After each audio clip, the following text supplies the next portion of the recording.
Culpa. Manifestación adulta de la culpa. ¿Puede saber, probándose a sí mismo, cuánto de esto tiene? Número 1. La manifestación adulta de la culpa es que tiene sentimientos de inferioridad,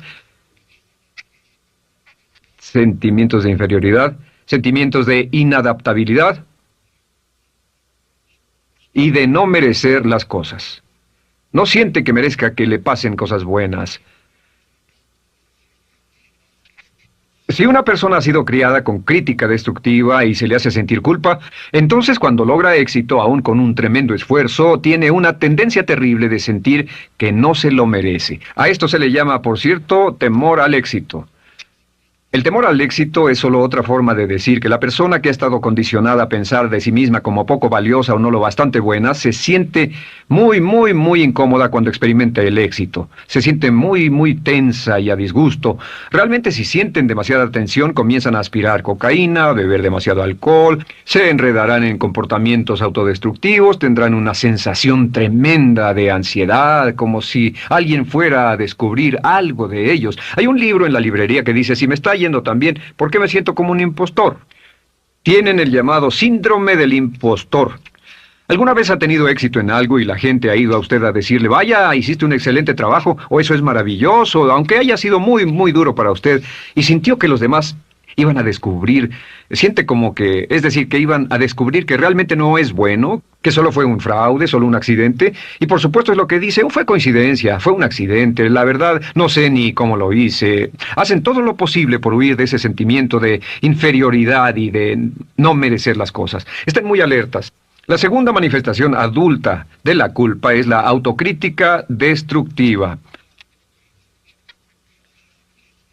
Hay una línea de un gran poeta que dice, aquellos a quienes se les hace mal, hacen mal a su vez. Los niños a muy temprana edad, a veces a la edad de 2 o 3 años, comienzan a menospreciarse, se desgarran, hasta se golpean y se castigan físicamente si se les critica demasiado.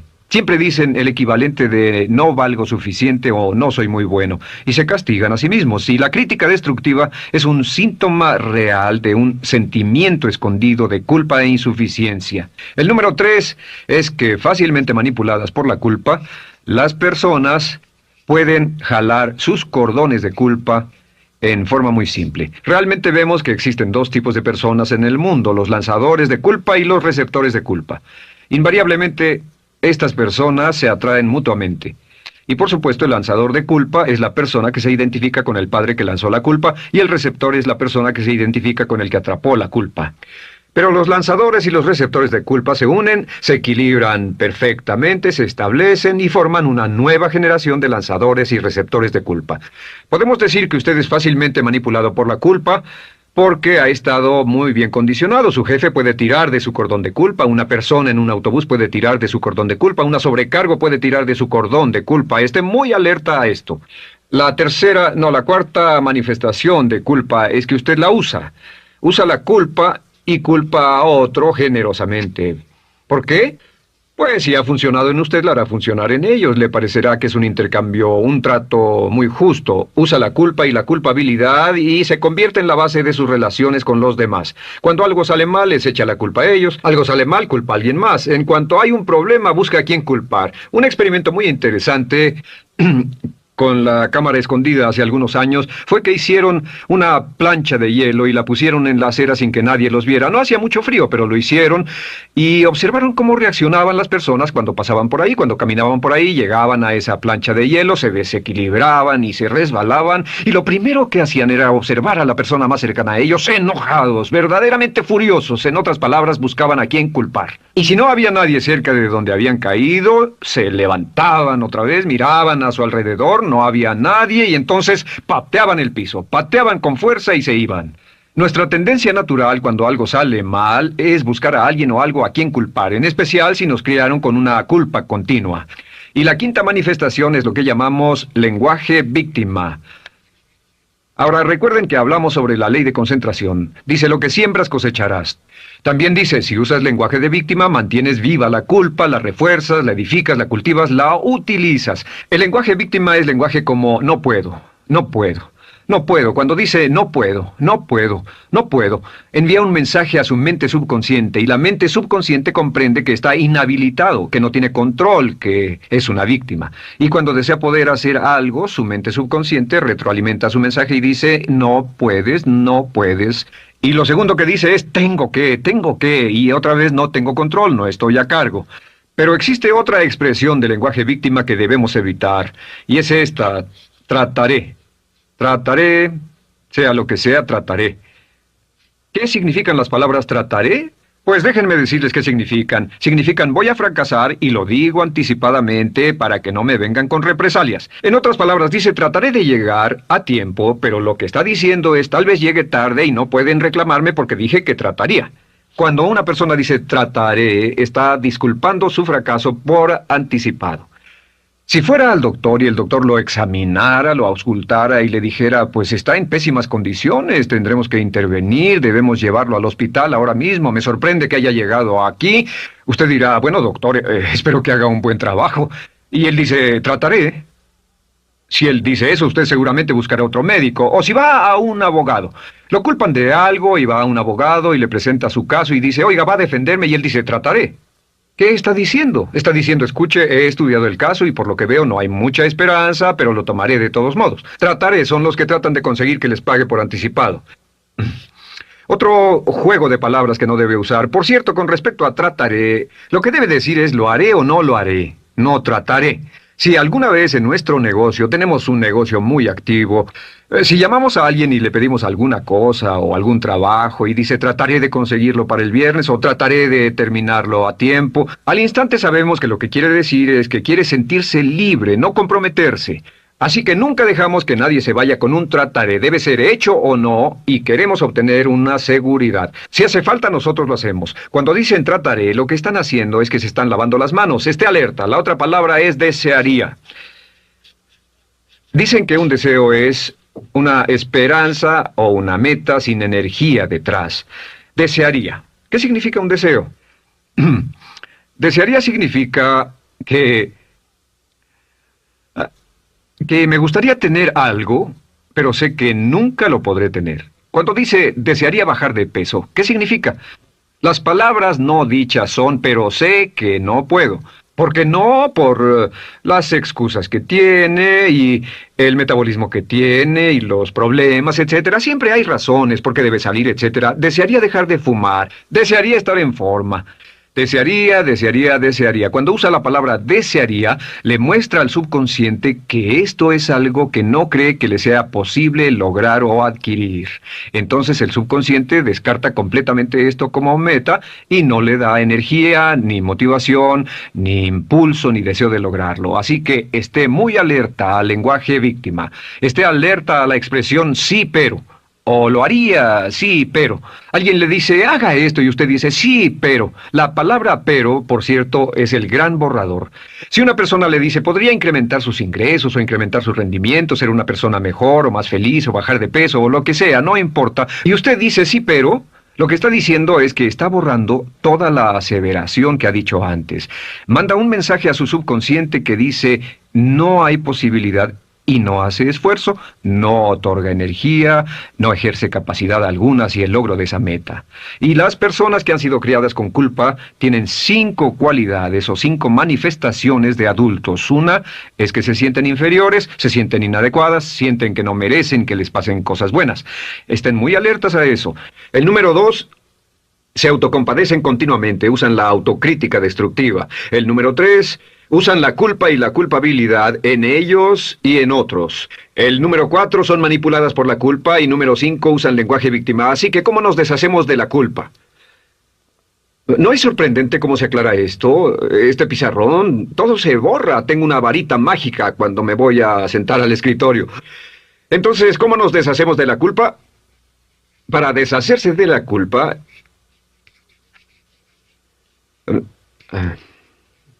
este es el proceso.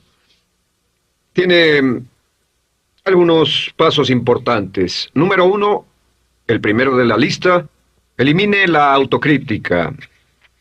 Elimine la crítica autodestructiva. En otras palabras, Nunca diga nada destructivamente crítico de usted mismo. No lo diga. Esta es la regla básica. El subconsciente acepta lo que diga usted como cierto, como un mandato. Así que no diga nada de sí mismo que no desee sinceramente que sea cierto. No diga estoy cansado, estoy gordo. No diga no puedo o debo. No diga nada a menos que quiera que sea cierto. Las palabras que van después de la palabra yo son las palabras que su subconsciente registra como mandatos, excepto cuando dice yo desearía o lo intentaré. Así que elimine la crítica destructiva. Siempre hable en términos positivos sobre usted. Me gusta mi persona, puedo hacerlo, lo haré, escogí hacerlo, pero nunca diga no, no puedo. Número 2 es no dejarse manejar por la culpa. Rehúse ser manejado por la culpa. Porque cada vez que le permita a alguien que lo manipule por la culpa, ¿sabe qué pasa? Refuerza y hace más poderoso el efecto de la influencia de la culpa en su vida. Cuando yo crecí, debo decir que yo crecí en una familia que estaba muy influenciada por la religión negativa. Realmente mi madre, Dios la bendiga, tenía un cinturón negro en el pecado e hizo un trabajo verdaderamente soberbio en ello. Y yo tardé en sobreponerme. Cuando me casé con Bárbara, ella también venía del mismo tipo de familia y recapacitamos. Hay una hermosa respuesta cuando uno de los dos caía de nuevo en los viejos patrones. Decía, no tratas de hacerme sentir culpable, ¿o sí? No tratas de hacerme sentir culpable, ¿o sí? Solo diga, no tratas de hacerme sentir culpable, ¿o sí? Y no deje que las personas lo manipulen usando la culpa. El número 3, no use la culpa o la culpabilidad y anuncie que no va a usarla. No la use en otras personas y permita que sus hijos o su cónyuge digan lo mismo. No tratas de hacerme sentir culpable, ¿o sí? Repítalo una y otra vez. Y si la otra persona le dice eso es lo que trato, contéstele no va a funcionar. Y no funcionará. Es que la culpa solo funciona mientras usted no sepa que está siendo usada en usted. El número 4 es lo que llamamos la ley del perdón. Es la más importante de todas. Realmente es el centro, es el meollo de toda esta sesión. La ley del perdón simplemente dice que usted está sano mentalmente hasta el grado en que pueda perdonar libremente y olvidar las ofensas. Que su habilidad para perdonar a los demás es la clave que determina su felicidad y su éxito en la vida. Su habilidad para perdonar a los demás es la única forma de eliminar la culpa. Su disponibilidad para perdonar a los demás y olvidar ofensas es el determinante más importante de si usted está o no totalmente integrado y es un adulto que funciona como ser humano. Porque la tendencia de culpar y de guardar rencores es una tendencia patológica infantil que la poseen todas las personas que están enfermas mentalmente. La habilidad para olvidar, para perdonar libremente, es la marca del ser humano realmente iluminado. Ahora, acepte eso como real. Hay 4 personas a las que debe perdonar. Número 1, perdone a sus padres. Perdone a sus padres por todo lo que le hayan hecho para herirlo. La mayoría de nuestras investigaciones muestran que casi todos nuestros problemas como adultos se remontan a no estar dispuestos o no poder perdonar a nuestros padres por algo que hicieron que nos hirió. Perdónelos un 100%, escríbales, llámeles por teléfono, dígales, o cuando menos perdónelos en su corazón, pero perdone a sus padres. Número 2, perdone a los otros. Perdone a todos los demás. Perdone a todos los que lo hayan herido de algún modo, por cualquier cosa, y déjelo así.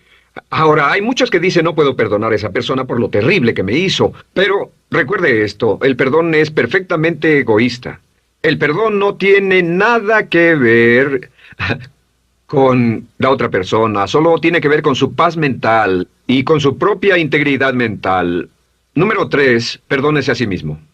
Perdónese por todas las cosas débiles, tontas, insensatas y estúpidas que haya hecho, porque todas las personas han hecho cosas tontas, insensatas, estúpidas y ridículas, pero perdónese en un 100%. Y finalmente, la última parte de esto, si ha hecho algo que hirió a alguna persona, vaya a disculparse. Es sorprendente el hecho de vidas que se arruinan año tras año por personas que no tienen la fortaleza intestinal, las agallas y el valor para decir lo lamento. Una de las cosas más importantes es desarrollar carácter hasta el grado en el cual hacemos las cosas que son muy difíciles para nosotros, hasta el grado en el cual hacemos las cosas que sabemos que están bien, aunque sean difíciles, en especial cuando son difíciles emocionalmente. Y la clave para deshacerse de la culpa, la clave para ser una persona total y completamente positiva, es perdonar a los demás. Perdone a las personas con quienes ha sostenido una relación, perdone a sus jefes anteriores, perdone a los amigos que lo han herido, perdone las inversiones que estuvieron equivocadas, perdone a los jefes que lo despidieron, perdone a sus padres, perdone a todo el mundo. Desarrolle una actitud hacia la vida con la que rehúsa guardarle rencor a los demás. Solo repita una y otra vez: los perdono a él o a ella por todo. Los perdono por todo. Los perdono por todo. Y eso es todo. La clave para librarse de las emociones negativas es rehusarse totalmente a continuar con cualquier situación negativa. No olvide que es un acto muy egoísta, y será tan egoísta como usted quiera. El acto del perdón lo libera y libera a la otra persona y le garantiza que se moverá rápidamente hacia el cumplimiento de su potencial. Para tener éxito, una mujer debe ser mejor en su trabajo que un hombre. Golda Meir. Una de las grandes metas en la vida es lograr la paz mental, y la razón por la que muy pocas personas tienen paz mental es porque no la ven como una meta bastante importante, y si lo hacen no se toman el tiempo para entender lo que se interpone entre ellos y su paz mental. Ya hablamos de uno de los principales obstáculos o principales pares de obstáculos, que son los patrones de hábitos negativos: el temor al fracaso, el temor al rechazo. Estos nos roban una enorme cantidad de paz mental, y también hablamos de sentimientos de culpa, sentimientos de inadaptabilidad, de falta de mérito, de no merecer, etc.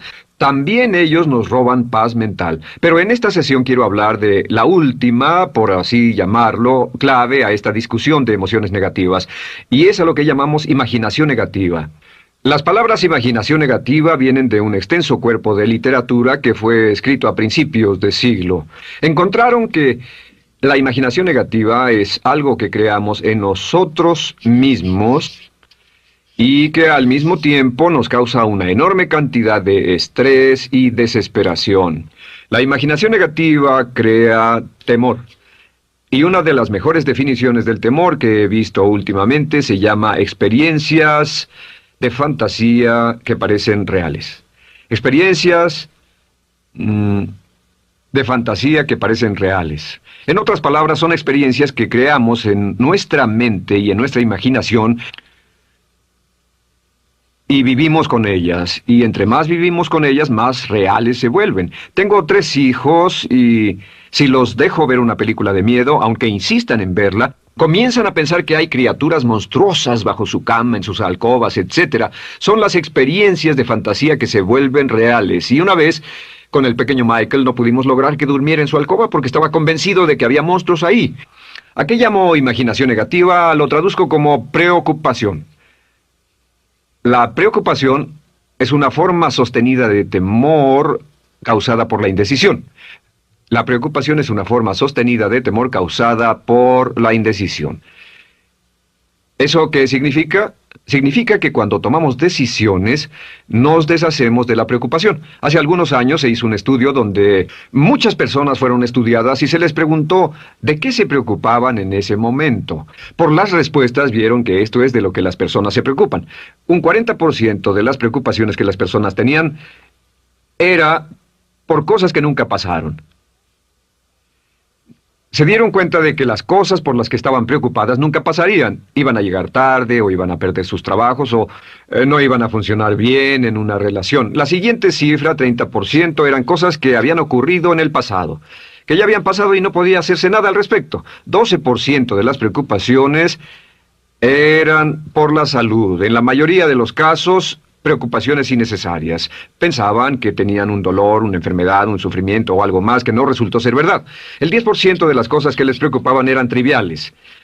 Les preocupaba tener morralla para el parquímetro, o si alguien les telefonearía o no. Preocupaciones realmente irrelevantes. Solo un 8% de las preocupaciones eran por algo sustancial, y de ese 8%, la mitad, o el 4%, Estaban totalmente fuera del control de la persona. Estaban preocupados por saber si la China Roja invadiría Vietnam del Norte y cosas similares. De todos modos, la persona no podía hacer nada. Básicamente, la investigación muestra que casi un 96% de todo lo que nos preocupa o más es irrelevante. Nunca pasó, no vale la pena preocuparse por ello. ¿De dónde viene la preocupación? Pues viene de una mentalidad de preocupación. Si fue criado en una familia donde su madre o su padre eran preocupones, usted tal vez también sea otro preocupón. Es una respuesta condicionada. Los veía preocuparse y quiere ser como ellos porque eran las personas más importantes en su mundo, así que se preocupa también. Y conozco a niños de 4 o 5 años que son muy preocupones. Y ellos y sus padres se sientan juntos y se preocupan aunque no hay nada por qué hacerlo. Pero son las experiencias de fantasía que se vuelven reales. Nuestra labor es eliminar la preocupación y voy a darle 2 o 3 ideas simples que puede usar. Número 1, que es una de las más populares de todas, simplemente es esto: viva un día a la vez. Viva un día a la vez. No se preocupe por lo que pueda pasar mañana. No se preocupe por lo que pueda pasar dentro de un año o dentro de 6 meses. Solo haga lo mejor que pueda ahora. Hay una hermosa frase de Teddy Roosevelt. Dijo algo que significaba esto: haz lo que puedas, donde estés, con lo que tienes, y no te preocupes por el resto. Haz lo que puedas, donde estés, con lo que tienes, y no te preocupes por el resto. La clave número 2 para tratar con las preocupaciones, y yo tengo un enorme número de retos que enfrento en mi vida empresarial, y es llegar a los hechos. Esto es muy importante, llegar a los hechos. No los hechos aparentes, no los hechos rápidos, no los hechos que parecen obvios, sino entender los hechos reales. Tomar el tiempo para examinar una situación y descubrir cuál es la verdad real de la misma.